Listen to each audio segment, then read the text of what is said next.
নিজে হাতে ভাত খেতে পারতো না খোকা। বলতাম আমি, না থাকলে রে কি করবি বোকা।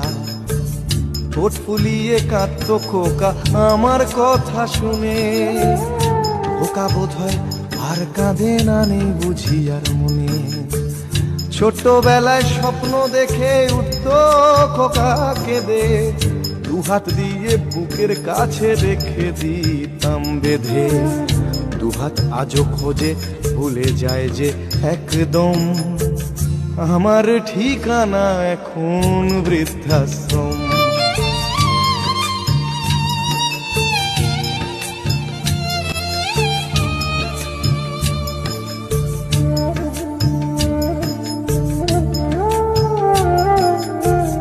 খোকারও হয়েছে ছেলে, 2 বছর হলো। আর তো